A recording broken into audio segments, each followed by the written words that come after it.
Hi, I'm Mark Rosano, founder and CEO of C6 Capital Holdings, coming to you from Primary Vision Network.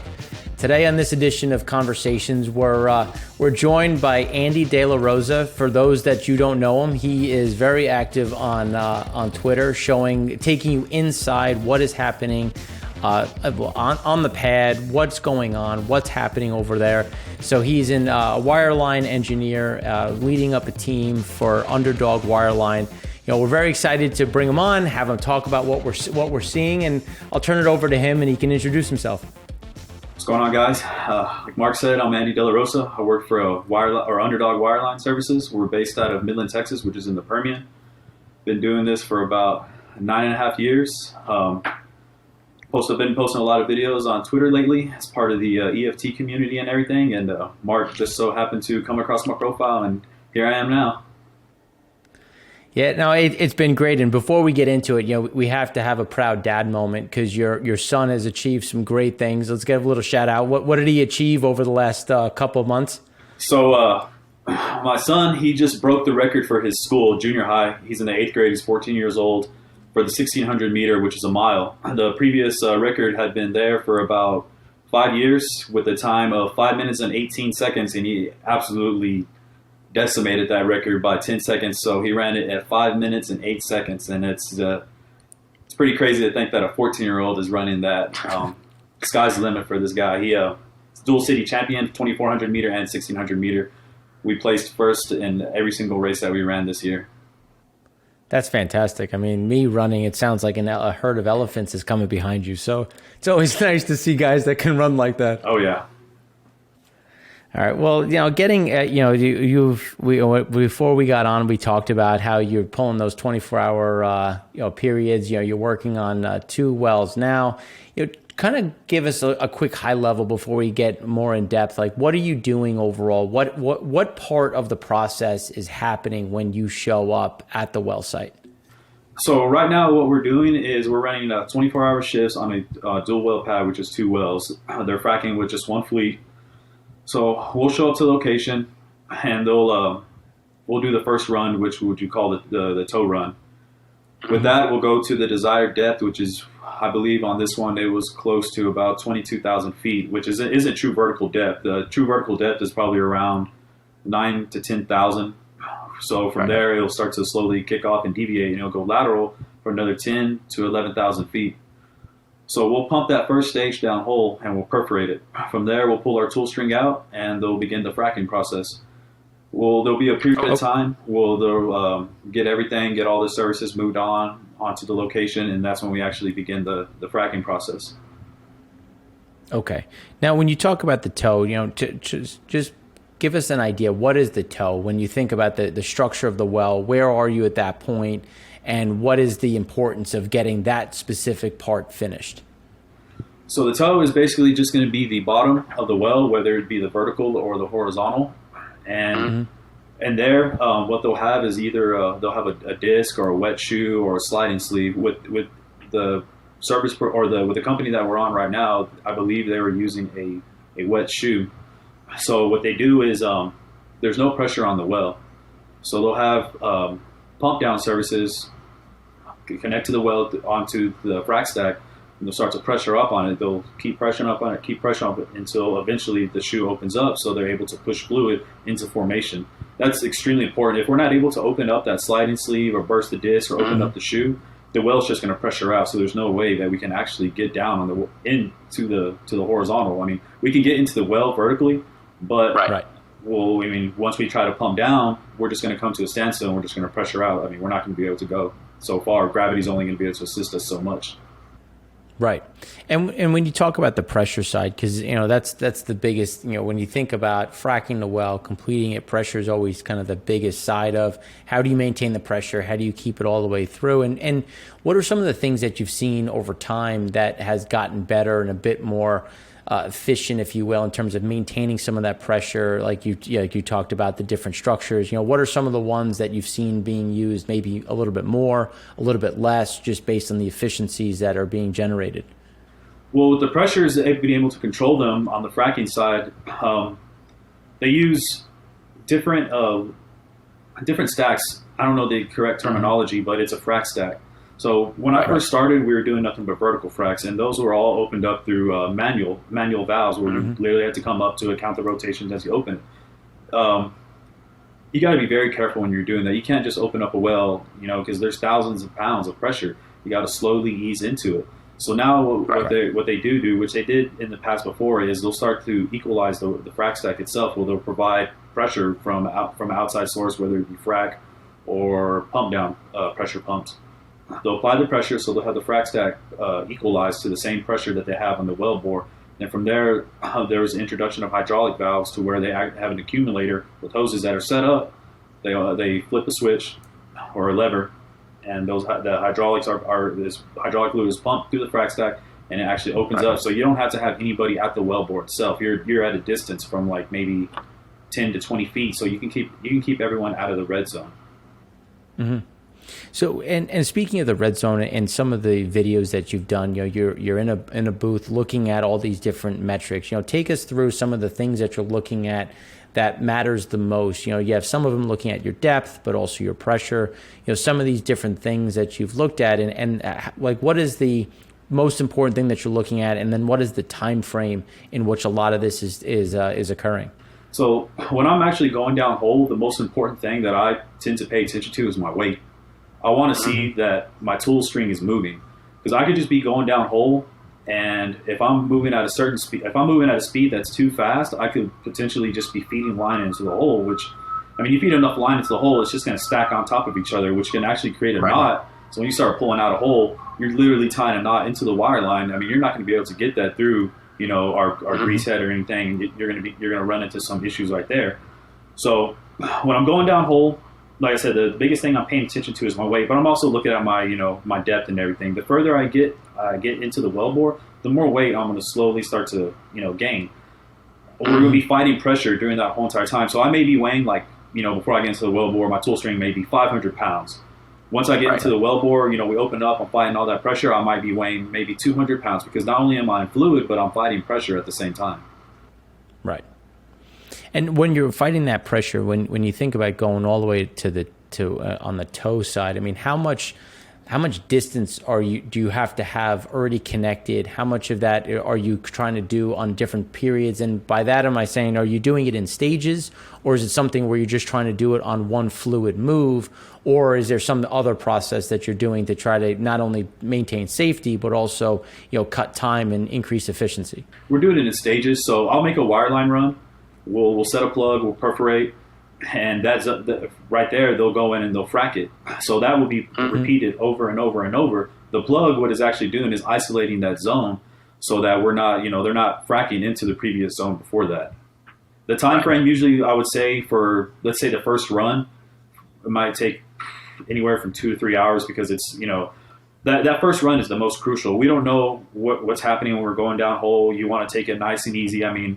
How clean is the wellbore itself and everything like that. Right. So if you make that first run, you're able to make it successfully. As long as there's no other issues in between, we should have a smooth job for the most part. And when you think about a smooth job, so assuming things go well, things are what is the time frame to get really all of those stages completed and then on to the next well?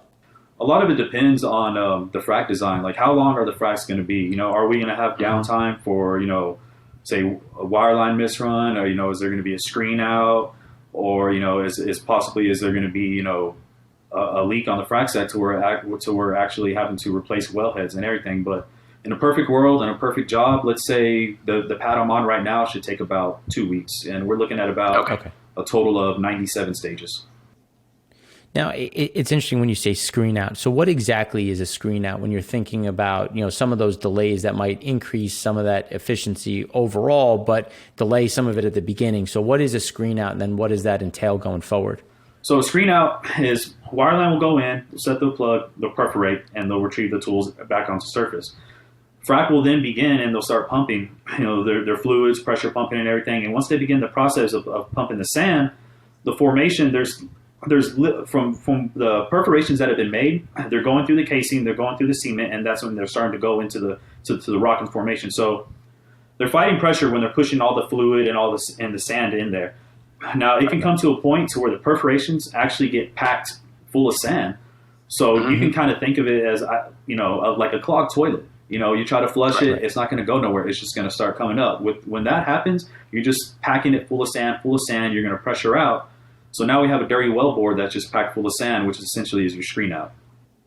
Right. And this is something for those that didn't watch when we were talking with Adam. These are some of the things that we were discussing with how much sand can go down a well, what happens when you have these issues. Like, this is just one of those important ones that you hear a lot, but this is what it means. Like, you're essentially clogging the well, and you have to make sure that you can maintain that, because as Andy's saying, you want to make sure that you have that connectivity all the way through. You don't want to lose any communication, because really, once you lose it, to get it back is going to be that much more difficult going down the line throughout the life of the well. So all of this is done at such a point to make sure that if eventually you want to refrac, you want to throw down more pressure, you want to do an acid wash, all of these different things become harder, especially when you start losing that communication. So it's so important to see this going through over time. Now, you talk about the perforation side and some of the different structures. I mean, can you go through some of the different ways in which we're fracking and how that might change your job a bit, whether it's a sliding sleeve, plug and perf, like what are the different, or zipper, what are some of those different structures, and how does that change what you're doing on the well site across those different methods? So with the different fracking, you have, let's start from when I first started, the vertical fracs, which is just a straight well. There's no deviations in it. You're just going, up and down. So with that, you're pumping way less sand, you're pumping way less fluid. The perforation schemes are obviously going to be different. In some cases the charges can be different and everything. So with the vertical well, we'll go to our desired depth and perforate. They'll begin their fracking process. Usually, I think average back, when we were doing vertical fracs, you might maybe about 45, 50 minutes. Right. With the horizontal fracking, it's going to be a lot longer process. They're going to be pumping, way more sand, way more fluid, and the pump times are usually going to be, a little bit longer. I think now in this day and age, they've perfected technique. So I would say like an average pump time for a horizontal frac might be anywhere from 1.5 hours to 2 hours. Right. I was trying to think. Let's see. I kind of lost track a little bit there. No, and the just looking at the vertical and the process, and then how have things changed over that time period? Okay, yeah, and then also you have with the vertical wells, it was always just single wells. And then whenever I remember when I first started doing horizontals, they were single wells as all, daylight operations. And I used to love them because, man, those fracs were like 3 hours long. So that was a long, period of time where we take care of our stuff and we can chill.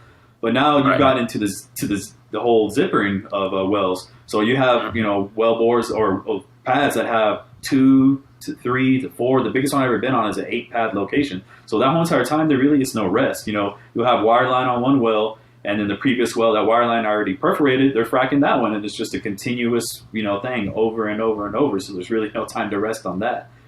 Right. You're pretty much fracking the whole entire. You're wirelining and fracking the whole entire time. Mm-hmm. So that's what I've seen change. Okay. So when you talk about perforating, what does that mean? Like, what are you perforating?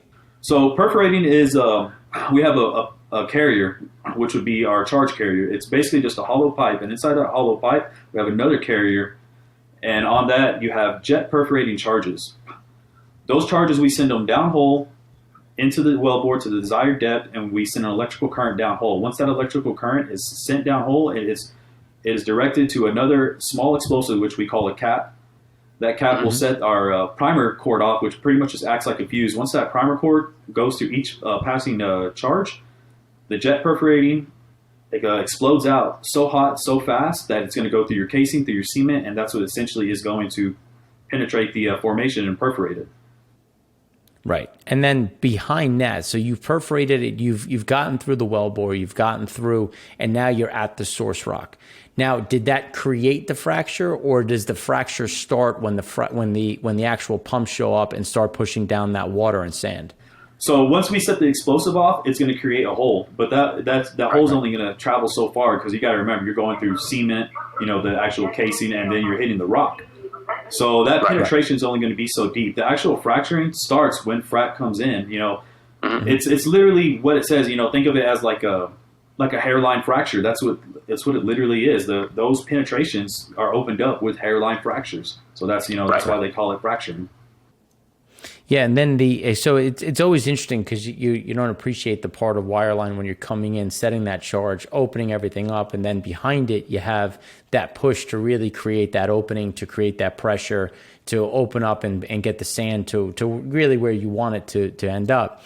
Now, coming back to the view on zipper versus sliding sleeve, how does that change kind of what you're doing, especially when you're thinking about plug and perf and or sliding sleeve? Is that changing your job all that much, or is it something where it's a little bit faster for one versus another? What is the different metrics that you're seeing? So with the sliding sleeve fracs, I really don't know too much about them. I've only heard about them. Okay. I know you don't have to have wirelining in the equation, but from what I've heard, a lot of them have failed. But this is just what I've heard. I've never actually been on that, that fracking side or anything like that. I know that with the sliding sleeve, like you don't need wireline, you don't need to perforate. They'll pump their fluid, they'll pump their pressure. That sliding sleeve will open up in the casing and it'll leave formation exposed. So that's whenever frac can come in and start pumping, everything that they need to pump and everything. Right. Yeah, the sliding sleeve is one that was it seemed like a good idea at the time, but then if there was an error or an issue, well, it's all connected and already downhole. So then the question is, do you just miss that stage? And that becomes a bigger issue, or do you have to have someone come back in afterwards and work on it to try to open that up? But when you're looking at the charges and some of those different levels, when you're looking at the charging side, so when you take the charge, because I find the whole thing fascinating when you're thinking about, we're let's just say we're doing 24 stages. What order are we working in? Are we going from the very end backwards and trying to maintain pressure? And when you're looking at it overall, how does that structure go? Like, are you going to try to do maybe 5 stages at a time? Like, how do you try to not only just maintain a certain amount of efficiency, but also doing it, like, as you said, right the first time? Can you go through some of that process as well? So with the gun string, it's always going to be a single stage at a time. You don't want to, go to the next zone and perforate it without it being fractured and without, that zone being isolated. So let's say on a previous job where we ran 10 gun intervals on one string. So we'll go down, we'll pump it down to the desired depth, whether it be, 20,000 feet, 15,000 feet, or whatever. Go down, let's say 20,000 feet. We'll go down and we'll perforate it. And when we perforate that gun, we're actually shooting from the bottom all the way up. From on our tool string. So we'll set that plug first, then we'll come up, we'll pressure test the plug, make sure that it's, proper, that it holds seal and everything with the pressure that they're pumping down hole. Shoot the first gun, then from there we'll slowly start moving up, which we call shooting on the fly with the horizontals. We're actually moving the tool string the whole entire time we're shooting. It could be speeds as slow as 10 foot per minute. Right now I'm currently shooting my guns at about 100 foot per minute, which is still pretty slow. You don't want to go too fast and, shoot out of zone, even though you really can't shoot out of zone in a horizontal because you're in the formation the whole entire time. But you still want to shoot at the desired depth. That's on the perforating scheme. So we'll shoot, gun 10, 9, 8, 7, 6, 5, 4, 3, 2, 1.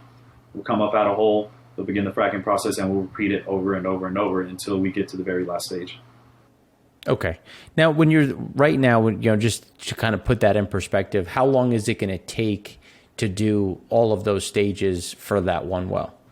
So the longest pad I've ever been on, it probably took us about maybe 36 days, and it was a 5-well pad. There were a lot of issues. We had screen outs, miss run here and there, having to fix some leaks on the wellhead side, having to change, blenders, hydration units and everything. So I would say on average and also, how many stages are in the well? Are we putting in, 60 stages per well? Or are we putting in 40, 30? It really all varies on, what do they want to do on the customer and everything. I would say on average, let's say a 2-well pad should take you no more than 2 weeks. Okay. So, and then you're looking at it right now where, you're seeing on average, about five wells per pad at this point? I would say a good number is probably 3. On a zipper pad, I'd say a good number is 3. Got it. Now, the other thing that you were talking about, which was interesting, was some of the upgrades that you're doing to some of the equipment when you're looking at it from, not to get too much into the pollution side, but about noise, about some of the ways that you're minimizing some of the strain on the equipment itself. Can you talk about some of those upgrades that you're starting to see, especially on your unit? Yeah. So actually, the very first video I ever posted on Twitter, I posted this. It's a power pack. It's a third-party generator. So we have this unit, and we connect it to my truck. So we'll drive up to the location. We'll spot our truck up, to where we need to be able to have our wire line go on and off our drum correctly. And we'll turn off the truck completely. Well, my engine's not running. We don't have to engage PTOs. We're not wasting fuel. We're not putting anything into the air as far as exhaust and all that. So once we have that, we'll hook up all our necessary connections to the truck, going back to the skid unit. We'll power that on, and my truck is being ran off of that third-party power pack. It's all the hydraulics, the generator, everything. So it's reducing our noise level, noise pollution and everything. It's reducing emissions, a lot, and there's a lot less carbon footprint and everything. It does a lot less wear and tear on our engine. So now we're preserving the longevity on our equipment. Engine's not running, no wear and tear there. Don't have to worry about PTOs. Don't have to worry about a regen issue, which would potentially cause downtime for on our side. And that's that's the last thing that anybody wants is downtime. Right. And what is the generator, when you said that third-party generator, what is it running off of? Is it a diesel or is it field gas? What are you seeing kind of the more prolific at this point? We're just running it off of diesel. I believe that there are some newer ones, but I'm exactly not too sure what would be their fuel source, whether it be electric or not. But the one that we're providing is just diesel. Okay.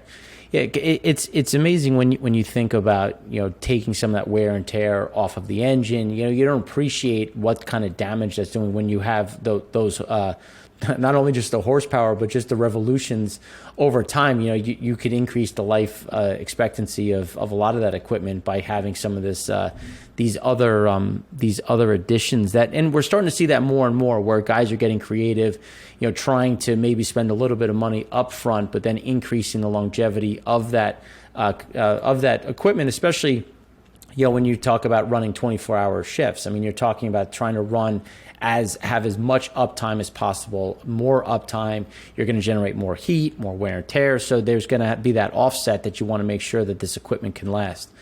Now, when you look at some of the opportunities when we're talking about different wells and different offsets, when you in the previous time, and just kind of going back into some of the previous episodes, looking at when you're fracking a well, we've seen simul-frac or dual frac, depending on what you're talking about.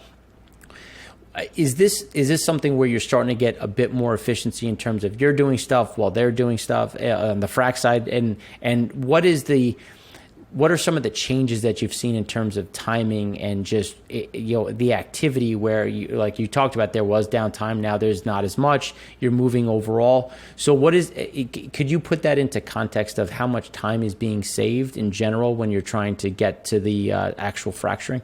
Yeah, I haven't been a part of the simultaneous fracs yet. I've seen them around a lot to where that is, you actually have 2 wireline units there. Like usually it'd be like a 4-well pad. They'll have one wireline truck on one side, they'll be hitting 2 wells, and another unit on the other side, and they'll be hitting the other 2 wells. So with that, you're pretty much running the whole entire time. You're either wirelining or you're fracking at the same time, or just both.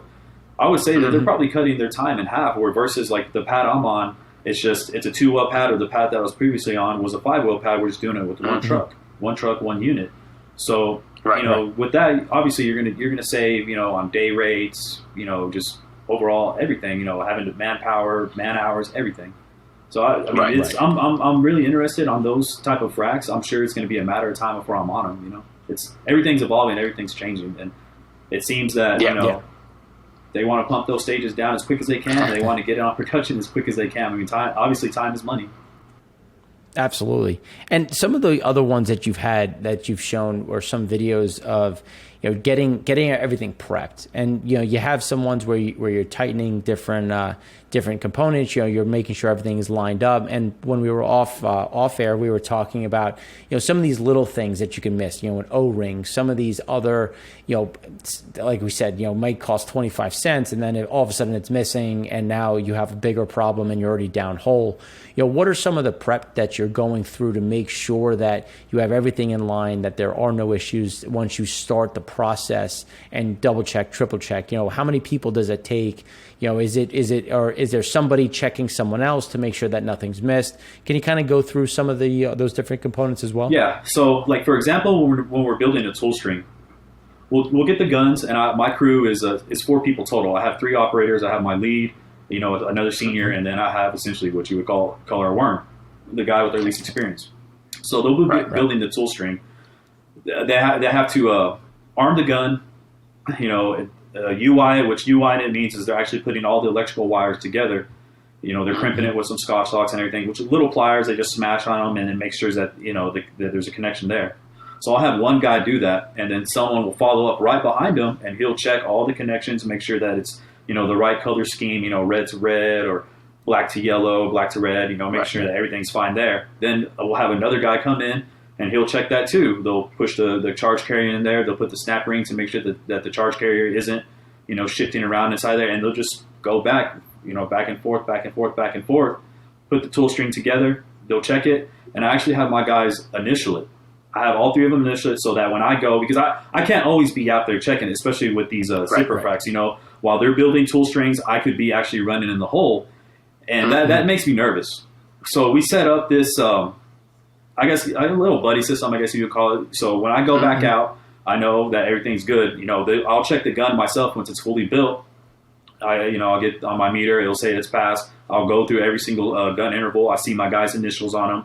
And then, like say we're putting on the bottom, like what we use to set the plug is a setting tool. There's an explosive that they have to put inside the setting tool, which is called a power charge. It comes in a little package. It's put in there. My guys, they'll do the same thing before they attach it to the setting tool or to the gun. They'll look to make sure it's in there. They'll put it, and they'll actually get the wrapper, and they'll tape it on the setting tool. So when I go, I'm seeing, okay, here's all the initials. I know I checked it too as well.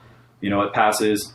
Let me, rip off this little wrapper for the power charge. So that gives me a little bit of peace of mind before we pick up. I'll turn the gun, make sure that I see the bleed off disc. I even before, another thing we do before we pick up is I make sure that it's tightened. The whole entire tool string is tightened in front of me, so I see it with my own eye. So I'm not going down hole with, a loose gun string that could potentially fall off in the well, or hydrostatic can seep in and, cause a plug to set down hole prematurely. Right. Now, when you're thinking about, when you talk about some of these issues overall, and I mean, how much of this is going to be or could be replaced by AI or some sort of, algorithm versus this hands-on? Because it seems like, if it's not a machine that's tightening this stuff, it's you guys. You guys are doing this, making sure it's there. So it seems like there's always going to be some of this component. Yeah, you might have some sensor telling you, hey, don't go down yet. You're missing pressure here, or this isn't right. But there's always going to be some of this field hand capacity that's going to be necessary to make sure it's massaged and perfect before it goes down hole. Oh, it's already happening. It's been happening over since I've started Wireline. When I started the gun system we were using, which was, almost eliminated right now at this point, which is called your EV switches. That was a lot more hands-on. You're having to put switches inside of a sub carrier. Then you're having to, UI, electrical wires again, put the detonator in there. And there's a lot of things that could be overlooked right there. You could forget a port plug, you forget an O-ring. But now with this addressable system, a lot of that, the hands-on play is being eliminated. You have complete gun designs now that are 100% disposable, to where when you come out of the hole, all you have left is just, you're going to bring the tool string out of the hole, but for the, once you lay it down, everything is trash. You just throw it to the bin to be recycled or whatever it is they do with it. It's gotten to the point to where I can probably teach my youngest son how to put a tool string together. And there's companies that implement that. There's companies here in West Texas, throughout the United States, that run Wireline, to where it's pretty much just plug and play, to where, okay, now we don't need as many guys in the field. I've heard of some Wireline companies that only have, on a frac location, only 2 hands. You have someone that's running the truck, and then you have another guy that's out there just putting everything together. It's crazy how much of the advancements that are coming, but it kind of worries me, because it's like, shoot, dude, we're getting so advanced that we might be working ourselves out of a job. Halliburton's, they've also, introduced, wireline units now that are connected to data bands on the fracking side, so where now you're training a frac hand how to run wireline and stuff like that. Mm-hmm. But when you talk about some of the issues that, or the speeds that you're running at, it seems like there's always going to be some of that normalcy that needs to be there. Some physical person watching, making sure this is moving in the right direction, because then you'll eliminate some of these things that could happen or that you've seen happen, and there's a certain way to fix it where if XYZ happens, then you do ABC, and that avoids an issue where a machine may not understand that right away, or maybe just based on what you're seeing, what you're feeling, you just know, like you said, like it's a feel. If you could be just pushing things down hole and creating this knot, and there's ways to try to avoid that. So when we think about kind of what comes next, it just, like you said, there's some with two people, but are we coming to a point where maybe we just go flat line from this point, because you're going to need that person making sure that everything is set the proper way? Because if you do have a charge going off at the wrong time, that's going to cause way more problems than if you just pay an extra guy to make sure that that's not going to be the case. Yeah, I've thought about stuff like that. When it comes to those two-man operations, or even some, like say if you have some type of machine running or pumping it down, what happens when you get stuck? Do you have that feel? Because there's a feel for it. I've been stuck plenty of times, and there's steps that we take. Okay, well, did we try this? It didn't work. Did we try this? It didn't work. Okay, well, look, I heard this from somebody else. Let's try this. And there's been plenty of circumstances where, like, I'll give you an example. It was last year, right before COVID hit. I got stuck down hole, 20,000 feet in the hole, deepest I've ever been stuck. And I even thought to myself when we were stuck, I was like, there ain't no way I'm getting out of this one. So we tried certain steps. Let's try surging the well. Let's try pumping it. Let's pump a gel slug. Maybe we can slick things down hole. Let's pull on it too. You can't just start pulling so much, because let's say, a machine is stuck down hole. Are they going to know the limitations of the wireline? Are they going to pull so much to where they end up either pulling out a rope socket or potentially parting line at surface? Or not only do we have a tool string down hole, but now we have some, let's say, 20,000 feet of wireline. So now it's a bigger headache. Right. Well, back to where I said, I'm not going to be able to get out of this scenario. I called a buddy. He ran into some issues like that before. He told me what he did, and I explained to the operator. I was like, look, I have a friend that's done this. It worked for him. You guys already at this point have already made a decision. Let's pull out a rope socket. So the worst that can happen is we're going to rip out a rope socket. So let's go ahead and try it. And they agreed.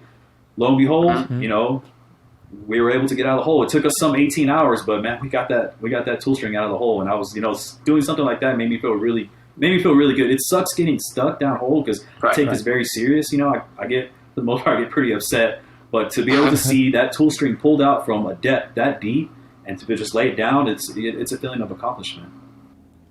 Absolutely, and you don't. I think sometimes that's lost is that element of on your feet thinking to go through maybe something that isn't programmed in the system because it's unique, or it's we were talking where I've read all these books about the way it's supposed to be done, but sometimes the way it's supposed to be done isn't going to work. I mean, anybody who's ever had kids, you end up doing 80% of the things that the books tell you not to do, because every child is different, but every well is going to be slightly different. I mean, there's obviously going to be certain things that are the same, when you think about the well itself, but each one is going to be slightly temperamental, and you're going to have to, love it a different way and structure things a specific way to make sure that you're going to get the most from that well. So while there's a lot of things that can be replicated and moved on technology, I always think it's interesting of, this is kind of that frontier of where you're going to start losing some of that, field hand capacity of that touch and feel aspect. And are we starting to see that slow down, where now we have to be realistic about paying people to make sure that we have that, like you said, that ingenuity and know-how to ensure that we're not going to have this slowdown and to get those things that are unstuck, if you will. Oh yeah. I know, like, some of these bigger companies, I guess you would say, like the majors, they've gotten to the point where, with the plug and play everything, so where they're eliminating, the field personnel. I'm pretty sure they're looking at costs and everything, but it goes back to what you're talking about. Like, you have to have that feel, you have to have that touch. Like, there's things that, just because my book says this doesn't mean that it's going to work out in the field. Book applications versus field applications are going to be totally different. And I've learned that from myself, from being out in the field. I went to a little bit of schooling, nothing, no degrees or nothing, but it's basically what the previous company I worked for, they sent me to school right before you fully start renting a truck. And it was cool. There's a lot of knowledge into, learning from it. But I would say probably 90 to 95% of everything I've learned has just been from the field. It's been from running from different people. It's been from asking, why do you do this versus that? And just seeing from trial and error and everything. And that's the interesting thing when you think about the apprenticeship side of it and just seeing it in real time. And like you talked about, when you talked about that gel, like slick it up a bit more. What does that mean? Just go through kind of, what are some of those things that you were thinking about that you went through and then you eliminated or figured it will work, and what is the goal? So when you gel something to that level, are you just creating something a bit almost like making it slipperier so that it'll come out easier? What are some of the processes that you were going through to that elimination point to make sure that you came out successful? Okay, so like when I got stuck, we were stuck at, like I said, around 20,000 feet. And at first, I tried pulling on the rope socket, pulling my line, seeing my tension increase to a certain point to where I'm not going to pull too much to where I rip out a rope socket or potentially part my line. So once I pull to where, let's say I'm pulling maybe 50 to 75% of my braking strength, I'm like, let's try this now. So we'll surge the well, which basically that is we're going to, from the bleed off, we're going to open it up quick, like boom, boom, just real quick. And what that's doing is basically you're fluctuating the pressure all the way down hole to you're maybe just expanding the casing just enough to where maybe it's gonna jar your tool. It's just gonna shake it violently and possibly pull it out. So we'll try that a few times. If it doesn't work, we'll pressure up on it, try to increase the pressure, and keep trying over and over. So when we pumped the gel slug, that was one of the last things I did before I made a phone call. So it's pretty much what you're saying. Once it hits the tool string, we're hoping that it can create less friction downhole and just kind of, make things a little bit smoother, just kind of, slide out of there, make it slippery. But, right. It didn't work. And our final process was where we got a little violent with it because, like I said, we made the decision, let's go ahead and pull out a rope socket. But let's try this. The worst case scenario that can happen from trying this is pulling out a rope socket or, getting pumped off a rope socket. But at the end of the day, that's what you guys are ultimately deciding. But from going in those steps that I suggested from a buddy of mine, it proved to be successful and we were able to get the tools out of hole. And the other thing, as we keep talking about pressure and the importance of pressure from start to finish, some of the pushback that we've gotten on the environmental side is that you're polluting the watershed. You're going through, but if you have a fracture at the watershed level, which could be 300 feet down, that the rest of the well is going to have a problem. So you're always going to want to maintain pressure through and through because, again, everything that you're doing is different variations of high pressure situation. So you're really never going to want to have that fracture. So can you kind of go through some of the things that you're doing to also protect against not only the downhole environmental, but then once you come to the top side in terms of making sure that pollution isn't an issue, that you're not getting spills, you're making sure that things are safe for when you guys do leave, and that's just a producing well. Yeah, because the whole water table thing, I guess people are worried about getting pollutants and everything inside of it. That's a huge misconception that I wish there was a lot more insight into it. When you drill, when they drill. And before we even begin the fracking process or anything, you have 3 strings of pipe, which is going to be your production, your intermediate, and your surface casing. You drill you drill for your surface casing to a certain depth below the water table. Like I said, water tables are usually pretty shallow. Once that's drilled and casing is put into place, they cement that in place. From there, they put the intermediate casing, that's cemented in place, and then from there, they put the production casing, which is cemented in place. So now you have. Not only do you have 3 grades of piping protecting your water table, but you also have 3 layers of cement that have been pumped down hole to make sure that there's not going to be any leaks or anything like that. As far as the perforating, we're not perforating at, depths that shallow, 300 feet or anything. We're perforating thousands of feet, below the water table. Like we're talking about, let's say a water table 300 to 500 feet, and then we're perforating, probably the most shallowest depths on a vertical frac. You're probably maybe looking at 8,000 feet. I mean, that's almost... that's well over a mile below it. And then with horizontals, that's even further below that. Now, when we pull a tool string out and everything, we have we'll lay our tool string down, but we actually have mats that we'll lay it down on. So we don't have to worry about wellbore fluid, getting onto the soil, seeping in, contaminating water tables and everything like that. All of our stuff is properly disposed of. We can't just go and throw it in a dumpster or anything like that.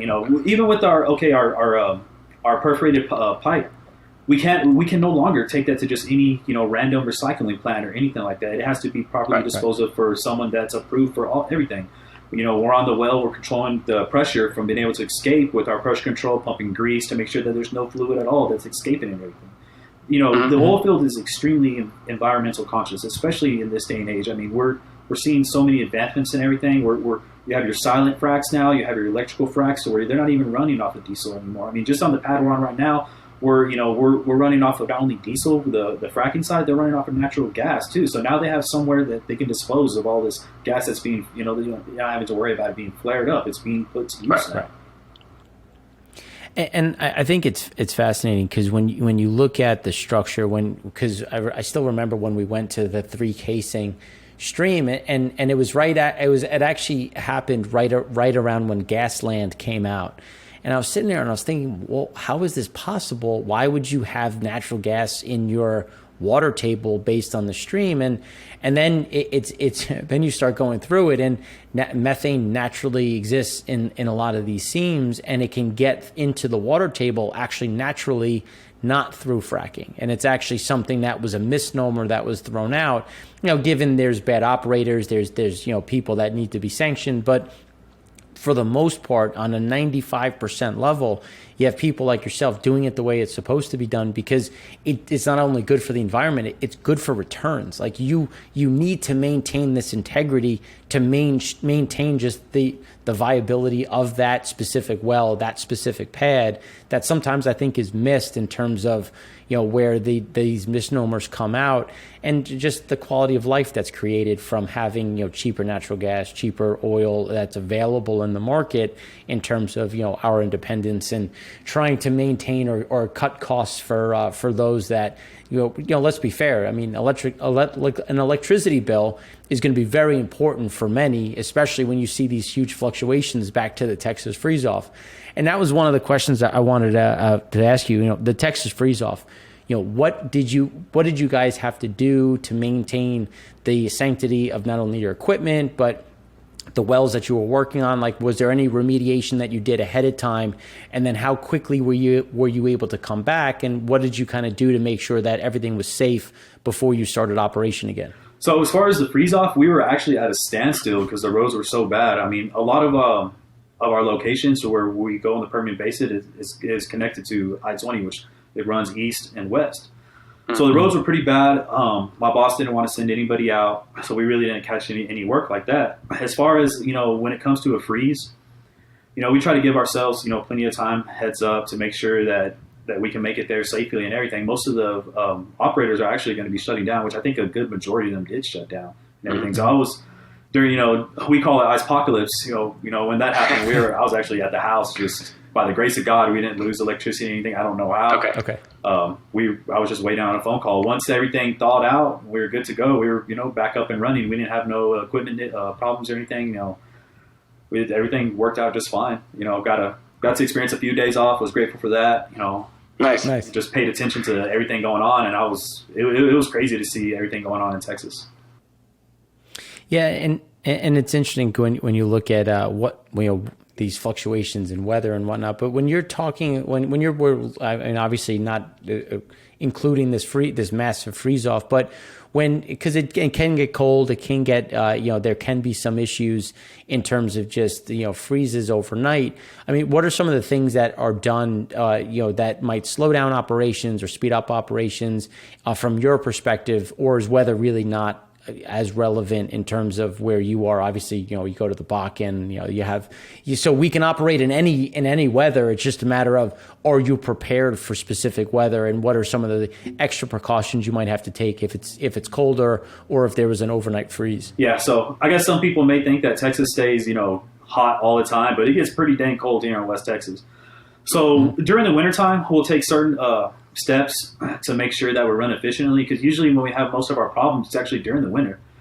So let's say I'm on a wellbore and I'm going downhole. I want to make sure that I have proper seal, because if for some reason there's wellbore fluid that maybe might get past a little bit of my pressure control, it could be so cold that it could actually come to a freeze, and it can stop my wire line from running in whole. It can cause issues as getting stuck in the grease head from high stranding just because armor popped on the wire line itself from it being so cold. Obviously the hydraulics, like on our cranes and our unit, they're fluid, so it's going to get cold. That fluid's going to get cold. It's going to take it a little bit more time for it to get power and everything. So we just want to give ourselves plenty of time and everything. On the fracking side, you've got a lot of moving fluid, so we may switch from produced water to let's start pumping some brine, so that we can make sure that nothing's going to freeze or anything like that. Right. And then on the other extreme, when you think about the summer months and the heat that you can generate, is there something that you have to do a little bit extra, making sure that there's extra coolant, extra maybe water flow or airflow over some of the equipment to make sure that you're maintaining a certain amount of heat? Because you can also go the opposite way, and you can have some overheating. You can chew up some of your transmissions, some of your engines. What are some of the things that are done on the other extreme? Yeah, back in the when I first started, some 5 years ago. That's not when I started, but before we really started seeing these innovations, you would see some of the frac equipment, they lift their hoods up, they may turn their engine fans on, or you might even have power washers out there that are actually trying to cool down their engines and everything. I think the biggest problem with the heat is just having my guys properly hydrated, because man, it can get really brutal. I mean, we already have 100 plus degree weather, then you're on a location surrounded by anywhere from 12 to 15 frac pumps that are pumping, producing heat, so temperatures can exceed as much as 115, 120 degrees. Right. And, following that through in terms of some of the, as you talked about some of the innovation, is there some of the stuff that you're seeing out there or that you're hearing about that is interesting, that maybe your company is starting to look at, or some of the things that are there that might change or speed some things up or increase some of the throughput? I mean, what are some of the innovations that you're starting to see come about, or maybe the next leg of innovations that is starting to be adopted? One thing that I actually looked into the other day, and I didn't go too in depth into it, I just saw a little bit about it, was Texas Wireline, which is a wireline truck manufacturer. They're really starting to get into the game of like with the third-party power pack. They're implementing that into their units, so it's no longer where you have to worry about a skid and connections. It's already integrated into their trucking system. So you're not running off of diesel, you're running off of everything electrical, and there's that's already been used before with certain wireline companies, but it wasn't as efficient as what it's starting to become now. So with that, right. You're not having to worry about, like you said, emissions from diesel. You don't have to worry about regions. You just you have your noise pollution reduced, decibel, all the decibel levels and everything reduced. And we have been looking at that. Obviously, we did look into it, beforehand in 2019 with the third-party power pack. There was probably maybe less than 5 wireline companies in the Permian Basin that I would say were even using that, and it was. My boss is the one that told me about it, and every single customer that we've been on, we've suggested it so we know we're going to be on a pad for several weeks at a time, and they love the idea. I mean, I'll be in the wireline unit, and I'm not having to hear, my engine on, my PTO's running, my hydraulics screaming, and it's quiet in there. I mean, it's so dang quiet that I might fall asleep running the winch. I mean, not really, but it's nice. Yeah. And then once I actually, I'll go to catch other jobs where the power pack's not required, and I'm in there, just messing around with company man. I'm like, man, it's so loud in here, and I might throw what, just fooling around. It's nice having those advantages. Now that's great. And then when you look at some of the other things that are happening, because I mean everyone always wants to talk about activity. I mean, can you touch on how much activity are you seeing? Are you looking at where once this job is done, you're going to the next one? I mean, can you kind of give some color on what that backlog looks like and how your summer's really kind of starting to shape up at this point? Well, things are really starting to look up right now. So we're actually busier right now during this time frame than we were pre-COVID. Obviously when COVID happened, that's when you had oil prices that tanked to the negatives. That's, that was my second downturn that I was experiencing. The previous downturn, I think the lowest it got was around $26, if I'm not mistaken. Mm-hmm. So we went from we were actually on a pad. We had to complete a pad when COVID hit. So we completed that pad in May. And there were some pretty difficult months there where we really weren't doing anything. And slowly we started to see a return. Prices were slowly starting to creep up. We started catching more work. But as of the past, I want to say 3 to 4 months, I mean, we're swamped. We're almost sold out every single day. We went from having, when I started here at Underdog, I started with one truck, and then, a couple weeks later we got our second truck. We're now up to 6 trucks, and being sold out every single day. I'm on a pad right now. I've been working every single day since March 29th. As soon as I'm done here, I'm moving to another 2-well pad. And then, once we finish that 2-well pad, I'm just going to go and have to help out all my other buddies that are, catching these jobs and everything. It's gotten to the point that even my boss is running jobs. Right. And that's some of the things like on our Frac Spread show, we've been talking about this and just where things are going. And when I talk to guys like yourself in the field, everyone's like, look, our backlog is taking us essentially through August. Like we're starting to see this, and guys, and now it's the question of, are you going to start seeing some pricing pressure? Because all of a sudden it's like, look, if you want me to do more, I'm going to need another truck. I might need another, another 4 or 5 guys. So that's going to also be a certain amount of price increasing that's going to have to be pushed through to get that activation. I mean, not to say that we're there yet, but we're definitely starting to bump up against this certain amount of how much labor is available, how much equipment is available. And maybe, not to say that Underdog does, but some of these other guys that might have, half a unit because they strip something down to keep something else running. It's like, well, I can bring that back, but it's going to cost me X amount of thousands to do that because I'm going to have to get some different pieces. I need a certain amount of lead time. And then if I'm putting in that money, you're going to have to guarantee X amount of wells or X amount of months of activity in order to make this investment worthwhile.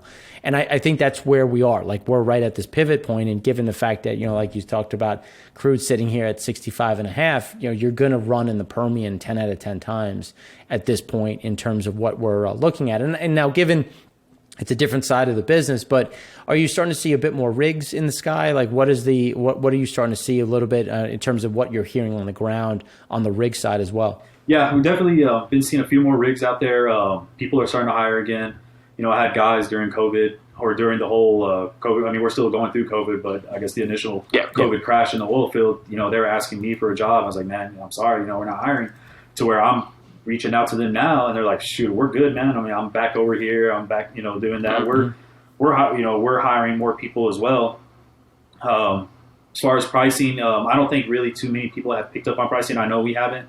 I think a lot of people are going to try to take advantage of that because obviously, more and more units are being out there as far as wireline. It's like, well, if you want us, we're going to have to charge this and charge that. We're not in this to do that. We're not trying to take advantage of anyone. We're going to stay the way that we are, and we're going to make sure that we take care of the customer. Things are definitely picking up. I feel like there really is a boom on the horizon. I mean, I think a couple years back, if someone would have told me, we're going to see $100 oil again, I probably would have laughed. And honestly think it's, it's a real possibility, especially here in the Permian. I mean, the Permian is a hot spot, obviously, for oil activity. I mean, I'm already starting to see it with traffic. I mean, I freaking hate driving now, man. I get so frustrated with just the amount of traffic we're seeing. So people are starting to move back. I mean, the Permian's coming back to life and everything. It's really good to see. I'm really happy with that. Yeah, it's funny. Like in 2019, I got. I started to get a little concerned about activity because it just seemed like we had saturated the market for light sweet oil, and we were just missing this point at 13.2 million in terms of U.S. production. But now at 11 million, coming up to 11.3, we're almost in this sweet spot that makes a lot of sense, and especially when you look at the returns that you get in the Permian, I think it's definitely going to be one of those bright spots. Like you said, we're starting to see the same thing, like rigs starting to come back, starting to rebuild some of that DUC inventory.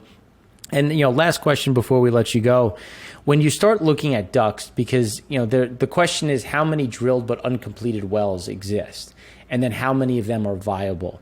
So when you're looking at some of the activity and some of the wells that you're coming on to, I mean, how old, if you don't mind me asking, like how old are they? Like, are they ones that were drilled 3 months ago, 6 months ago, maybe ones that were drilled 2 years ago, or is it something where you're kind of running right behind a rig based on the programs that you're seeing? So the wells that we're currently on were actually drilled. I want to say they were drilled in 2020, and the plan initially was, if COVID didn't hit, we were just going to keep on going for the whole entire year. So they sat on for a good while. So these wells that we're on, I actually shot the first initial stage, which is the toe, in January, and we didn't get on them until March. So you're looking at, we shoot the first stage and we're going to still wait a couple, several more months. Or if, God willing, we're going to be moving over to another, multi-well pad. As I believe a 4-well, and now they're going back and they're adding more wells to it, so it's going to become a 6-well pad. So not too long, but they sit there for a little bit. Right. Yeah, that's interesting because that's the thing that we've been seeing is where, some of these ducks that have been around since, let's call it 2017, 2016, there's probably something wrong with them. Either they fell out of zone, or just based on what we know of the rock right now, 65 isn't going to be enough. It's going to be 95 before you go to that well. But as you see this progress now, I said last question, but I lied because you brought up an interesting point. If you do the toe and then let it sit, is there any risk or what is there any degradation on that specific toe if you let it sit for that long, or is it something where as long as you do it within a certain time frame, you shouldn't lose the pressure on that side? I would think as long as it's done within a certain time frame, that everything should be okay. Because there have been times where I shot it and then we come back to it a few months later. Obviously, this is a perfect example, and we didn't run into any issues to where formation closed up. We're gonna have to either reperforate or just try to keep pressure pumping on it to open up the formation. Everything went good on it on the first frac. I didn't notice any problems at all. Okay, and if you have to reperforate, what does that entail? Reperforating, the ones that I've done, it's usually a cost from a screen out, and it's been on vertical wells. So we'll go down, we'll perforate, they'll start the fracking process, they screen it out. They'll flow it out as much as they can to clean the well out of the sand. Then we'll go back in. They'll repick the perfs right above it. Sometimes the well isn't completely cleaned out. I'll actually go down and I'll tag sand, which means I'll sit down on sand. So maybe like that last 500 feet before I get to the depth that I need to be at, I'll take it nice and easy because 9 times out of 10 I'm probably going to sit down on top of sand. As long as we're above the sand where we need to be, then we'll reshoot holes. And they'll go back in and they'll begin the fracking process again. And that would be your reperforations right there on the same zone. Oh, that's amazing. Yeah, I guess I keep saying last one, but when you're talking about how much are you going to be involved with if you have to do a clean out or a refrac? Is there something that you'll be able to add in terms of that refrac, or what would your process be in terms of that? Trying to refracture a well or maybe re-stimulate. Well, sometimes wireline isn't always included.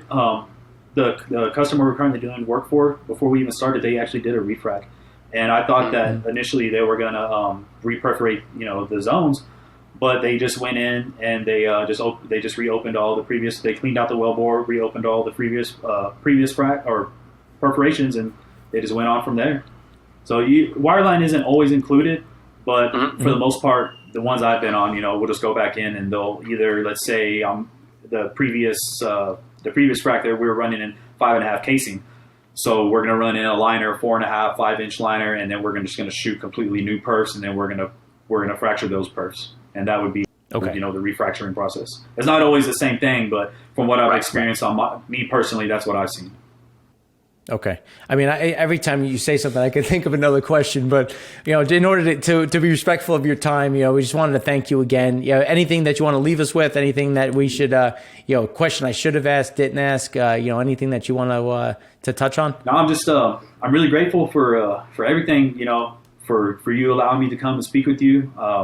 Thank you for taking the time to talk to me, for letting me come on your show. Thank you to the whole entire EFT community on Twitter. There's a lot of guys that I feel that I owe credit to. Yeah, I wouldn't really call it blowing up, but I've definitely gained some attention. Obviously, here I am talking to you. Thank you to Colin McLayland, Jacob Corley, Digital Wildcatters, Josh Pollard. I mean, there's so many people. I'm sorry if I didn't name you. Obviously, we don't have the time. Another thing I want to definitely put out there is Underdog Wireline. If you guys are needing any type of wireline services in the Permian Basin, we're there. We have 6 trucks. We're very price competitive. I mean, we do an outstanding job. You can ask from previous customers. We also offer laydowns, rentals, shower trailers, light towers, and all that. Just definitely want to highlight that with Underdog Wireline. Very appreciative to my boss, Justin Escobar. Thank you for letting me be in the position that I'm in today. All right. Well, thank you, and we'll put the company's email if you want the company's. We'll have everything there so you can see it at the bottom. And you can always find Andrew on Twitter, where he is very prolific with his videos, always keeping us apprised of what's happening, what we can learn. As you can see, he's just a wealth of information and knowledge. So thank you again. Again, I'm Mark Rossano, founder and CEO of C6 Capital Holdings, coming to you from Primary Vision Network.